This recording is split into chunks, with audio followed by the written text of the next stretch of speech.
On this episode of Car Rant, we're starting the teardown process of this motor to get it refreshed.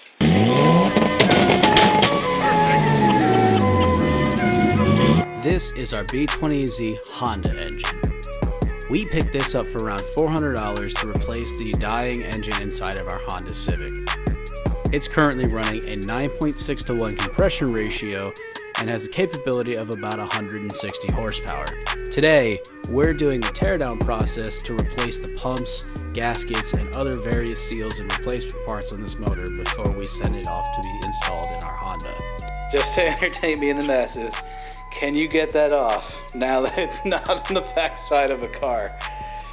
Because normally when this is mounted in the car, you're looking at it from over here, having to reach underneath to take and get that off. So let's see if you got the gusto. It's been sitting on there for how long though? I know, this is going to be funny to watch. It's probably like crusted on, and I'd recommend it. Let's see if she got it.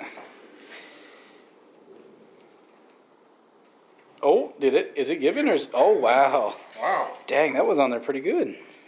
These are zirconium bolts. These are them fancy joints that are kind of expensive and really pretty to look at, but also are great for being mostly rust resistant from what I understand. So knowing that that's what's in this, I'm kind of stoked to see what other kinds of goodies we'll have in this block, because that's not normal. Finding this type of bolt, this is normally like an aluminum or a steel bolt, and then seeing that like very gloss color, you know what I'm talking about, that like rainbowified look, that's a good sign. That's a good sign. This was a taken care of block. That's what I'm seeing so far. So, got the bug catcher off. That was actually pretty easy. This is actually sitting pretty snug. The ring tells me that we didn't have any leaks or blow by or anything like that.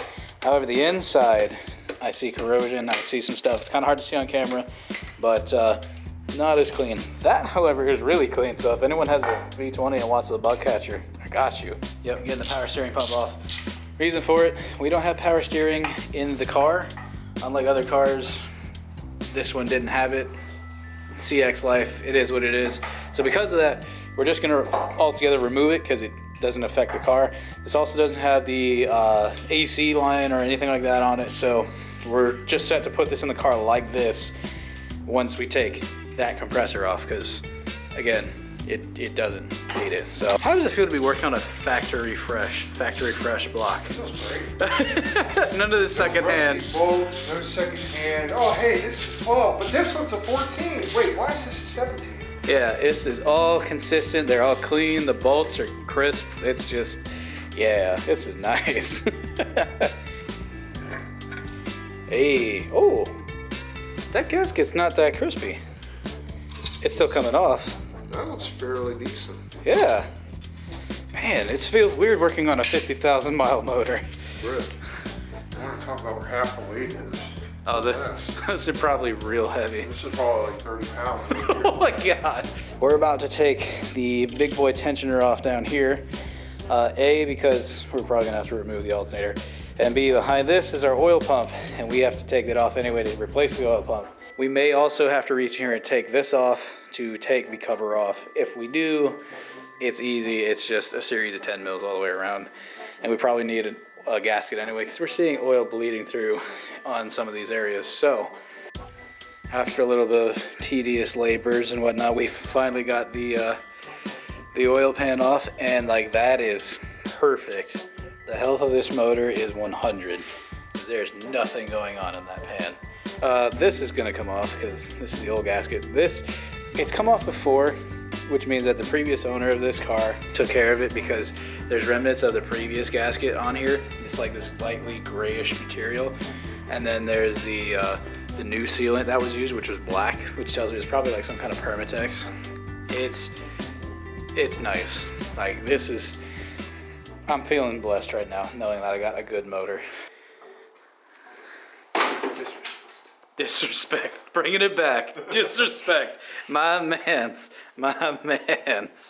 So while Ian's getting the alternator crack, because brute strength over here can do this.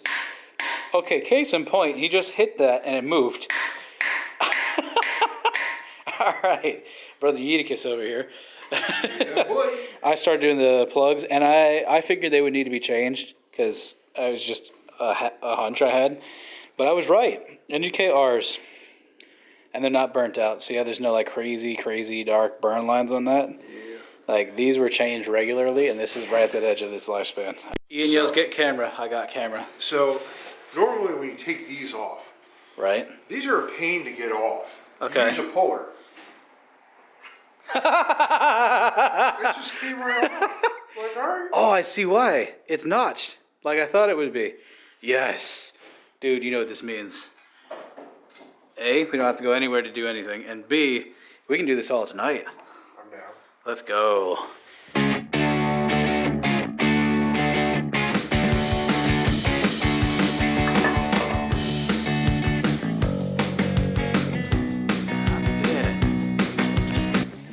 So, got the oil pump and the water pump off.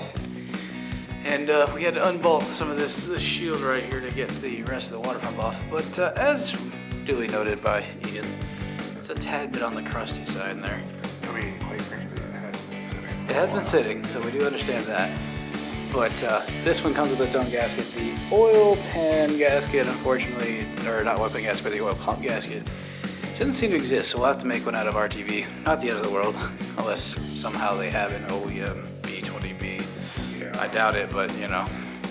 But the good news is that is a direct bolt in. That is no issues there. So once we clean off the nasty crap, we can get to work finishing up, buttoning this thing back together. It's gonna be good, dude.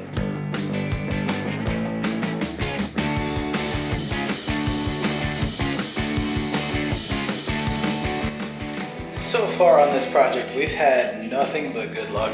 Lots of parts were in great shape, things were working well. And we finally have hit the one thing that's not looking so good on this car, and well, these injectors don't look so hot. Close, there's like little bits of stuff. I mean, the nozzle itself looks okay, but there's just little bits of garbage on all of these. Maybe that's from this being nasty since it is fed into there before it goes into the block. Not really sure. All I know is that I think some new ones might have to be in order. We're just gonna go with OEM size for now, just because we don't want to replace the rail just yet. Not until we do some big boy stuff, you know, fat fuel system, cans if we can find them, stuff like that. Day 2 of this engine setup. We've got just about everything we need. There are a couple of things that we didn't pick up, like the manifold gaskets for both exhaust and intake. That's because right now we really don't know what we're gonna get, so we don't know if we want to go with something that's super aggressive or stick with an OEM. So we're gonna focus on everything else first and then come back to that part of the block. Otherwise, right now, I think he's actually about to go park his car up so we can get started and start cranking and wrenching on getting the other parts of this block put back together, like the oil pan, the oil pump, the valve cover can get put back together, things like that. So this is gonna be, a busy day, but it's gonna be a good day because we're gonna get pretty much this entire block wrapped up in one episode. Man, this is incredible. The oil pump on looking all fresh and shiny. Just a word of the wise, if you're having issues getting this particular bearing seal to remain sealed, like it keeps popping the spring loose or whatever, flat little screwdriver like this guy can angle it in there and kind of shove it back in place and it won't ruin the seal, so you're good to go. Bolting it up now, got a nice little layer of Permatex just in case to make sure it's all sealed up because we didn't see a gasket come off of this when we pulled it off. I'm gonna prep the oil pan gasket to go on so we can get this thing bolted up, at least on the bottom end, and get our little spider friend there back where he belongs, and we'll be set to go.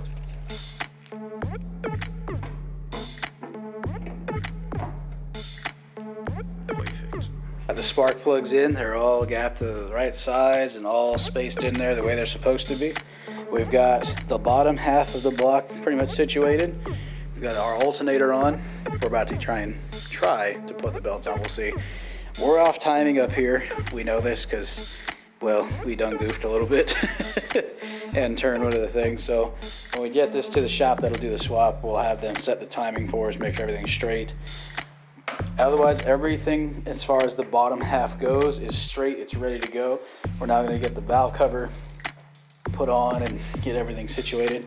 But before we do that, we're actually gonna paint our valve cover. I know I said I wanted to paint it black, but we found a gold. Why are we doing the gold? Because it's different, it's unique, and it was the only really nice color they had other than, well, gloss black, and I don't like gloss black for that top. So, for those of you who did not see that episode of Extra, yes, My Civic actually did blow the D16. I was out trying to get some of the parts for this engine build, and that's when things went very south very quickly. We were in second gear at about 3,000 RPM, which should normally be about 45, 50 with the way that the car's set up. And instead it was doing barely like 15, 20 miles an hour. So it knocked incredibly hard. It was feeling like it was going to blow the piston through the roof. I actually got a little nervous that it was going to do that because I don't want to buy a new hood. That would be a bad time.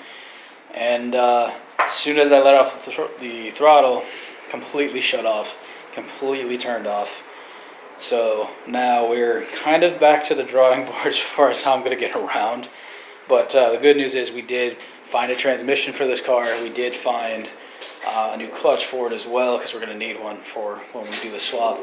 All that we need now is a flywheel and a wiring harness, and we should be good. I'm going to still look for like an ECM somewhere. I just don't want to spend, $1,100 to get a Honda right now. I know I will need one for when we start doing power stuff on this block, but for right now, we should be good to go with what we've got. Oh, there you go. There you go, laddie. Alright, after several acetone baths and nice few coats of gold engine paint, that looks really good actually.